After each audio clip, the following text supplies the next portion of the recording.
नमस्कार विद्यार्थी मित्रांनो, माझ्या YouTube चॅनलमध्ये तुम्हा सर्वांचे हार्दिक स्वागत आहे। आता आपण कॉम्प्लेक्स नंबरचा पुढचा पार्ट या ठिकाणी स्टडी करणार आहोत। तो सुद्धा खूप महत्त्वाचा पार्ट आहे। पुढचा पार्ट आहे आपला polar form of a complex number. Let the complex number z is equal to a plus I into b be represented by the point p of ab and measure of angle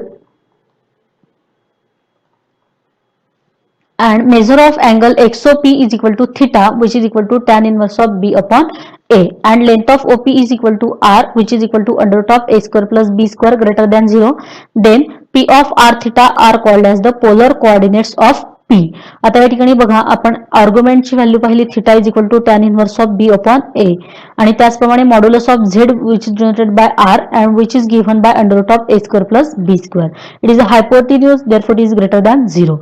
Then we get P of AB, which is represented in the form of P of R theta, which is also called as polar coordinates of P. आता पुढे diagram बघा, polar form of Z same मागे दिलेली होती त्याच पद्धतीने या ठिकाणी डायग्राम दिलेली आहे। P of AB congruent to P of R theta, where OM is equal to A, PM is equal to B, where O is the pole and magnitude of Z, that means that modulus of Z is equal to small r. Again here, by using this right angle triangle, we get A is equal to r cos theta, B is equal to r sin theta. Therefore Z is equal to A plus IB becomes Z is equal to r cos theta plus r sin theta. A आणि B ची value जी आहे ती या ठिकाणी put केलेली आहे r cos theta r sin theta. Therefore we get Z is equal to r cos theta plus I r sin theta. Therefore we get Z is equal to r into bracket cos of theta plus I sin theta, and this is called as polar form of a complex number Z is equal to A plus IB. P of r theta हे P पॉइंटचे polar coordinates आहेत, तर r into bracket cos theta plus I sine theta हा या ठिकाणी complex नंबरचा polar form आहे असं म्हटलं जातं। एम्प्लिट्यूड, मॉड्युलस आणि पोलर फॉर्म हे एकमेकांवर डिपेंड टॉपिक आहेत, म्हणून एकत्रितपणे यावर एक्झाम्पल आपल्याला बरीचशी सॉल्व्ह करायची असतात। पुढचा पॉइंट आहे exponential form. Exponential form, it is known and can be proved using special series that e raised to I theta is equal to cos of theta plus I sin theta. Therefore we get Z is equal to A plus IB, which is equal to r into cos of theta plus I sin theta by using polar form. Therefore we get it is equal to r into e raised to I theta, where r is equal to modulus of Z and theta is equal to argument of Z, is called as an exponential form of complex number. या cos theta plus I sin theta ची जी value आहे ती e raised to I theta च्या form मध्ये जर मांडली तर आपल्याला या ठिकाणी exponential form of complex number मिळत असतो। Now next point is cube roots of unity. Number 1 is often called as unity. 1 नंबरला ऑलवेज युनिटी असं म्हटलं जातं। Now let x be the cube root of unity, that is 1. Cube root, square root जसं असतं त्याच पद्धतीने cube route आपल्याला माहिती आहे, म्हणून जर आपण क्यूब रूट ऑफ 1 कन्सिडर केलं आणि त्याला एक्स व्हेरिएबलने डिनोट केलं आणि दोघं साईडला जर त्यांचे टर्म मांडली इक्वेशन फॉर्म मध्ये, तर आपल्याला या ठिकाणी मिळतं x cube is equal to 1. 1 चा जो क्यूब आहे तो 1च मिळतो, म्हणून cube root of x which is equal to 1, taking cube on both sides we get x cube is equal to 1. Now transfer this one into the LHS, we get x cube minus 1 is equal to 0, and it is represented as the expansion a cube minus b cube, and we know that the expansion of a cube minus b cube is equal to a minus b into bracket a square plus ab plus b square. Therefore here we get into first bracket x minus 1 into the second bracket x square plus x plus 1 is equal to 0. Now both are the factors, therefore we get x minus 1 is equal to 0 or x square plus x plus 1 is equal to 0. आता या ठिकाणी x minus 1 is equal to 0 ने आपल्याला value मिळते x is equal to 1. But here x square plus x plus 1 is a quadratic equation, therefore we cannot factorize. Therefore by using quadratic formula we get value of x is equal to minus 1 plus or minus under root of 1 square minus 4 multiplied by 1 multiplied by 1 divided by 2 minus 1. आता आपल्याला quadratic इक्वेशनचे factors कसे पडतात हे आधीच्या वर्गामध्ये आपण study केलेलं आहे। क्वाड्रॅटिक इक्वेशन सॉल्व्ह करण्यासाठी x साठी फॉर्म्युला आहे मायनस बी प्लस और minus under root of b square minus 4ac divided by 2a. म्हणजे दिलेली पॉलिनॉमियल ही ax square plus bx plus c equal to 0 या इक्वेशनशी कंपेअर केल्यानंतर आपल्याला a ची व्हॅल्यू 1 मिळते, b ची व्हॅल्यू 1 मिळते आणि c ची व्हॅल्यू सुद्धा 1 मिळते आणि त्या व्हॅल्यू पुट करून या ठिकाणी आपल्याला ही x ची टर्म मिळालेली आहे. Therefore x is equal to 1 or x is equal to -1 plus or minus under root of -3 divided by 2. आता या ठिकाणी अंडर रूट फंक्शन हे निगेटिव्ह टर्म रिप्रेझेंट करता आहे म्हणून या ठिकाणी तो कॉम्प्लेक्स नंबर आहे आणि त्याला मांडलं गेलेलं आहे I into under root of 3 form मध्ये. Therefore we get x is equal to 1 or x is equal to -1 plus or minus I root 3 divided by 2.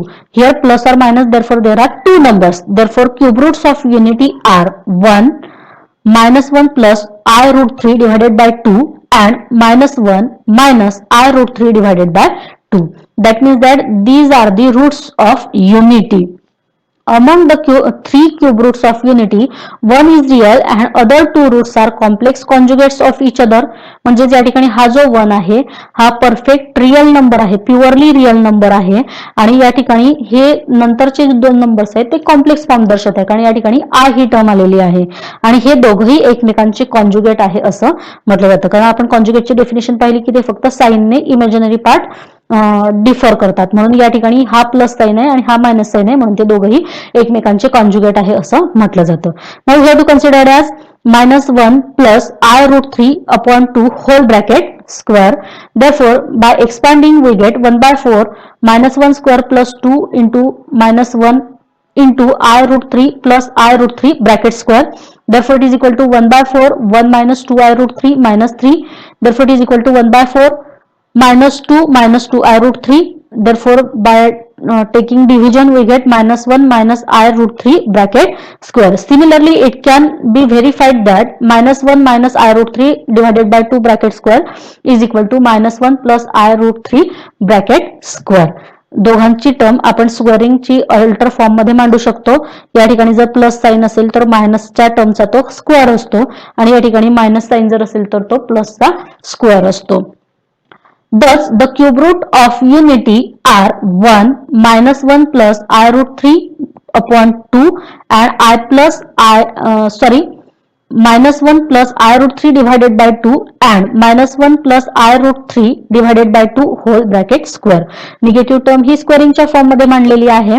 Now we have to consider as -1 plus I root 3 divided by 2 is equal to omega. या ठिकाणी हा जो symbol आहे हा W नसून त्याला omega असं म्हटलं जातं. कॉम्प्लेक्स नंबर मध्ये याला ओमेगा या सिम्बॉलने डिनोट केलं जातं आणि याला रीड करताना सुद्धा ओमेगा असं म्हटलं जातं. म्हणून या दोघं टर्मचा दोन्ही साइडला आपण स्क्वेअर कन्सिडर केला तर आपल्याला मिळतं -1 plus I root 3 upon 2 bracket square is equal to omega square. Hence we get cube roots of unity are 1, omega and omega square, where omega is equal to -1 plus I root 3 divided by 2 and omega square is equal to -1 plus I root 3 divided by 2 bracket square.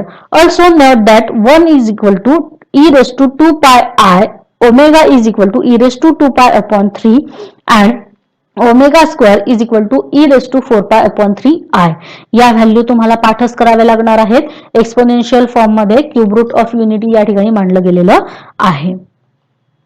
त्यानंतर आहे properties of 1 omega and omega square. हा topic खूप महत्वाचा आहे. या topic मध्ये सुद्धा आपल्याला 1 पासून तर 4 मार्क्स पर्यंत क्वेश्चन विचारले जाण्याची शक्यता असते. पहिली प्रॉपर्टी आहे omega is a complex cube root of 1, therefore omega cube is equal to 1. Always the value of omega cube is equal to 1. Second, omega cube minus 1 is equal to 0. या first प्रॉपर्टीवरून आपण consider केलं omega cube -1 is equal to 0.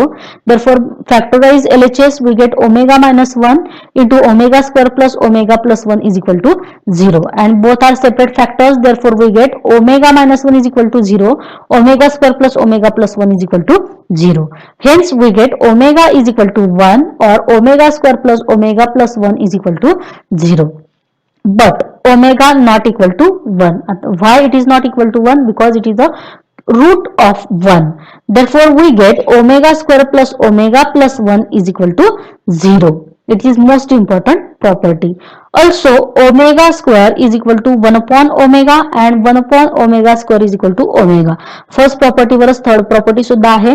Omega square आपण लिहू शकतो omega into omega स्क्वेअरच्या form मध्ये. Omega RHS ला गेल्यानंतर तो डिव्हाइडला जाईल, म्हणून या ठिकाणी मिळालं omega square is equal to 1 upon omega. Similarly 1 upon omega square is equal to omega. Next is omega cube is equal to 1. So omega cube multiply by n, that is omega raised to 3n is equal to 1. ज्यावेळी omega cube is equal to 1 असेल त्यावेळी by using law of indices we write it as omega raised to 3 raised to n, that is omega raised to 3n which is equal to 1 raised to 3 is equal to 1. Similarly, omega raised to 4 is written as omega cube into omega by using law of indices. Now omega cube is equal to 1, therefore we get 1 into omega is equal to omega. So omega raised to 3n plus 1 is equal to omega. Then omega raised to 5 is written as omega square into omega cube. Put the value of omega cube is equal to 1. Then we get omega square into 1 is equal to omega square. So omega raised to 3n plus 2 is equal to omega square. Omega conjugate is equal to omega square and conjugate omega square is equal to omega. या ठिकाणी जसं आपण आयच्या power पाहिल्या त्याच ठिकाणी ओमेगाच्या सुद्धा powers आहेत. बाय युजिंग लॉ ऑफ इंडायसिस आपण त्याला जर व्यवस्थित मांडलं तर त्याची व्हॅल्यू आपल्याला फाइंड आउट करणं खूप सोपं जातं. आयची पॉवर ही 4 च्या टर्म मध्ये मांडली जाते तर ओमेगाची पॉवर ही 3 च्या टर्म मध्ये मांडली जाते, कारण omega cube is equal to 1 आहे आणि I raise to 4 is equal to 1 आहे. या ठिकाणी आपण इथेच थांबतो आहोत आणि पुढचा व्हिडिओ आपण लवकरच घेऊन येणार आहोत. धन्यवाद.